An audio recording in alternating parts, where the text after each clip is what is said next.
असां पानी जे एहतजाज खोटे खिलाफ अॼु 5 ॾींहं बुख हड़ताली कैंप शहीद भुट्ट जी तरफ़ां असां लगाई आहे। जीअं तव्हांखे ख़बर आहे त वारा नसीराबाद तालुके में पानी जी खोट आहे। ॿियो ताज़ो SDO इंजीनियर उन्हनि जे अॻियां आबादगार SDO हिन ते इरीगेशन ते बीह आहिनि त असांखां 2.5 लख धिके जा वता विया आहिनि। असांखे त अफ़सोस ईअं थो थिए त ऑफिसरनि जे हूंदे इक़रार थो थिए, पोइ बि हिनमहिल ताईं धिको उहो पटियो नथो वञे। हथरादू खोट कई वई आहे, जेको माण्हुनि सां ज़ुल्म कयो वियो आहे, जेको हारियुनि सां हे आबादकारनि सां जेको बि माण्हुनि सां ज़ुल्म आहे, माण्हू त छा पर पखी बि मुंझ था मरनि, जानवर मुंझ था मरनि। हे पाणी असांजी ज़रूरत आहे, पाणी असांखे मिले। आला ऑफिसरनि खे असांजी अपील आहे त असांखे पाणी ॾियनि। इंजीनियर SDO सर्वेर उहो असांजो पाणी पैसनि एवज़ खपाए छॾियो अथनि।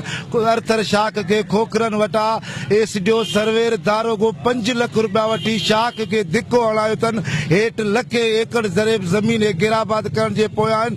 असां आलिया अख़्तियारनि खे गुज़ारिश था कयूं, असांखे पाणी ॾियो। पाणी असां वटि न आयो आहे। असां जेके ॿिज पोखिया आहिनि उहे बिल्कुलु सुकी आहिनि ऐं झटनि ते ॿिज पियारनि था। ऐं ॿिज ते तव्हांखे ख़बर आहे त महांगा मिलिया आहिनि। हींअर बिल्कुलु तव्हां वञो त खेड़ी लॻी पिया, पाणी कोन्हे को, ऐं हींअर ॾुकार जी सूरत हाल आहे।